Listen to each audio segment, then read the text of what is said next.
All right. Ready to go? Let's do it.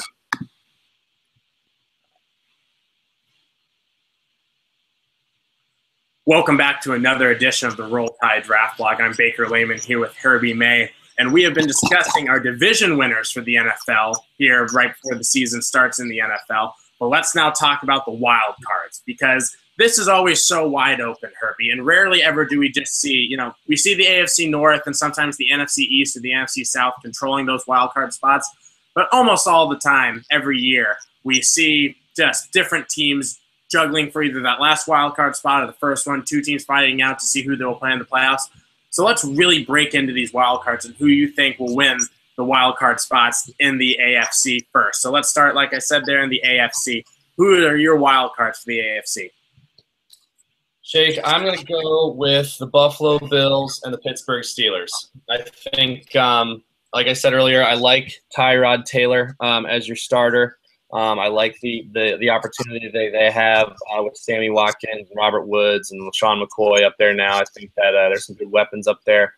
But I also really just love Rex Ryan taking over that defense. I think if anything's going to get them to the playoffs, it's going to be that defense. I think it's going to take some pressure off that offense. I hope LaShawn McCoy, takes this as an opportunity, I'm going to go up to Buffalo and I'm going to kill it.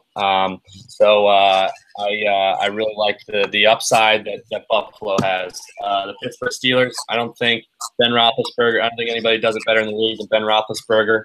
I think Le'Veon Bell is, could be a first ballot Hall of Famer, and after his career is up. And that defense is just about a year away from being back to, the Pittsburgh defense that is down in the history books. So I think that that Pittsburgh Steelers defense is also it's not going to win them a Super Bowl, but I think it'll win them a wild card spot. So I'm going with the Bills and Steelers. Tough for me in the AFC. A lot of teams who I think can make it in. I believe in the Steelers, but I think they're going to fall a little short. I just think that, like you said, that defense is just going to be just a little bit too far away from being the Pittsburgh Steelers defense that everyone seems to fear and know.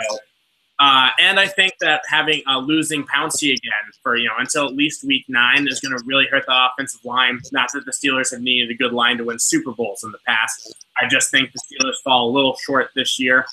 I am going to go with the Colts as my first wild card. Like as we mentioned in our past video, I picked the Texans to win that division because I simply think that their defense will be that good. The Colts, though, will still have plenty of offense to go around and just enough defense to win a wild card spot. Whether it's the first one or the second one, it doesn't matter. They're going to be in. But as far as the second one goes, this is tough for me. I'm not sure who's going to win the second wild card one straight up, but I do believe that either the Dolphins or the Bengals will be in this spot. I'm going to take a little bias out of it because I know why the Bengals can win this wild card spot, so I'm going to leave the Bengals out of the playoffs just for now. I think they'll get there, but just for now, we're going to leave the Bengals out. And I'm going to go with the Dolphins, a team who I really think have maybe the highest upside of any team in the NFL with the addition of Ndamukong Suh, the drafting of Devontae Parker, the addition of Jordan Cameron at tight end and Kenny Stills as the other wide receiver, and just the additions to the offensive line and through the draft that they've made. I sincerely believe the Miami Dolphins can challenge the Patriots in the division and be a winning team. This team, Ryan Tannehill, is going to take another step forward this season. I sincerely believe in that. And just with all these weapons, if he doesn't take another step forward, either the Dolphins are going to be in trouble because that means he is not the guy they believe, and Joe Philbin's going to be out of the job. So to me, I think that the Dolphins are a very young, exciting team who now have the proper leaders and proper skill position players on that team to make a big move up the AFC this year. And I expect a big year from Devontae Parker as a rookie, and maybe he might be your rookie of the year. I think he's a guy who, once he's healthy, a lot like Odell Beckham Jr. was last year, will put up huge numbers and really shock people, just like he did this past year for Louisville after he came back from injury. I do like that pick a lot. Like I said earlier, in the shift in power, I think Miami is one of those teams that is headed in the right direction. I think so much of it has to do with Ryan Tannehill, and he is a guy that makes me nervous. Obviously, I think he makes a lot of people nervous. He's a guy you want to see succeed, and he just keeps taking that instead of taking that big leap one year, he keeps kind of taking just like a two-step, little progression every year. And I really would like to see him take that leap into a guy that, Miami fans don't have to be worried about. But as far as offensive weapons, he's got no excuses. With Jarvis Landry and Devontae Parker now, and he's got Lamar Miller in the backfield and Jordan Campion now to solidify the tight end spot. I think you're absolutely right. I think that's I really like that pick.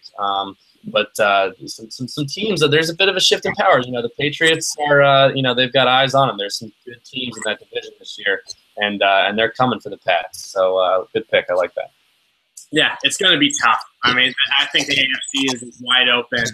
The NFC a little less, though. So, Herbie, let's move to the NFC. Who do you think will make the wild card spots in the NFC? One team that is going to have a lot to do with their quarterback, and one team is another one of my shift to power teams. I've got the Arizona Cardinals, and I've got the Minnesota Vikings. Arizona was a team that I thought played really well last year. I love their coaching staff.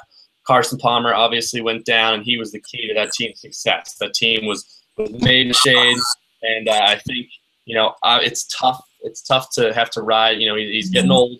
It's tough to have to ride him out until they make it to the playoffs. But if he doesn't go down last year, I think they have a pretty good chance at giving the Seahawks a pretty good run for their money in the playoffs there. So I agree with the Cardinals. They are also one of my picks. Sorry to cut you off there, Herbie. No. But simply because I believe they would have beaten the Panthers if they had Carson Palmer or Drew Stanton instead of Ryan Lindley starting as their number one QB.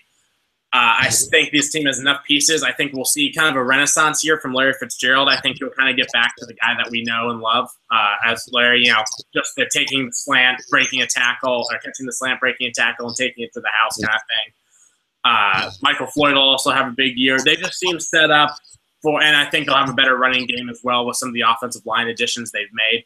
I just simply think the Cardinals will be a very good team this year, and that they aren't going to be appreciated for how good a team of the year they'll be. But, Herbie, who is your second wild card? I'm going to go with the Minnesota Vikings. I think Teddy Bridgewater, I'm going to keep riding it out until the day that I die. He should have been the second pick overall. I mean, if that team was looking for a quarterback, he's just the better player. Obviously, it might have something to do with Jacksonville that has something to do with Blake Bortles not finding success quite yet.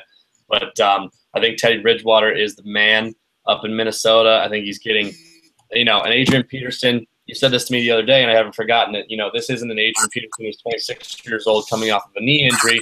The 29-year-old AP coming back to not playing for a while. So there's a little, there was a lot of risk back then, and now I think you can expect a super healthy, in shape, Adrian Peterson, who's essentially kind of pissed off after everything that happened last year, and is going to be ready to come in and play good football. You got Mike Wallace up there on the right team, and Charles Johnson up there. And Kyle Rudolph, and I think the weapons-wise, Teddy Bridgewater is going to be a happy camper. And that defense, the defensive backs are getting good. Mike Zimmer is just running a great defense up there. And I'm just really – I like the Minnesota Vikings a lot, and I think that it's their time to start chasing after the Packers in that division. I like the Vikings as well. You and I both love Teddy Bridgewater. I think there's still one more year away, even with AP coming back. I think I wake up every day and think differently about what AP season is going to be like. I'm sure he'll be fine, though. He's such a freak of an athlete. My second team is going to be the Dallas Cowboys. Fall just a little short of that division because of that defense just not having the same. I don't even know what it is. They've added good pieces. I'm just still worried about that secondary after they've lost a couple guys to injury for the season, even though they're going to have a better pass rush this year. I just don't quite trust it still. I could be totally wrong, but I just think the Cowboys will come second in that division, but still make the playoffs behind an effective running game. Still have Dez Bryant, still have Terrence Williams, you still have Tony Romo and Jason Witten, and that offensive line is just going to maul people again because it only got better after they signed Lyle Collins in the offseason after he went undrafted for that ridiculous murder charge of the pregnant woman that wasn't obviously he was not personally involved in. Every team in the NFL should be slapping themselves in the face for not even taking him in the 7th round. The guy is a first-round talent, and the Cowboys are going to let him sit on the bench for a while just because he's an undrafted free agent who they got an absolute steal out of. It's insane. they could do so much with that offensive line, and they don't even know what they want to do yet with it because of all the talent along it. They are going to be fine, and they are still going to make the playoffs this season. I like that pick as well. Tony Romo, just one of my concern guys. I don't see him clutch down. Yeah, I don't see him clutch down the stretch. One of my biggest offseason moves this year was definitely Darren McFadden going to the Dallas Cowboys. If there was one place where we could finally see him succeed, it's going to be in Dallas with his man Jerry Jones, fellow Razorback. I think that was the right spot for him. So I like that pick as well. I think I'm just too high in Minnesota to not put them in there. But I think there's, like we've kind of been talking about, there's teams that won it this year, and I think while we have some major players here in our division winners, I think we may see some shocks this year. I think there's definitely a potential for us to be wrong this year. If these 4 or 5 or 6 teams that we've talked about are the wild card teams and are as good as you and I both expect them to be, then no division winner is safe simply by winning the division and getting a home playoff game. I think it's going to be another wonderful year in the NFL, and I'm excited for it to start for all 17 weeks. It's good to be back. God, I thought it was going away forever, but there is no off season. It finds its way back every year. It's the only way for football. There is no off season. It's good to be back at Roll Toddy. Absolutely. Thank you, everyone, for watching our post again, and we'll have plenty more throughout the season. So please enjoy the opening weekend, the NFL, and all the college football here to come. Nice.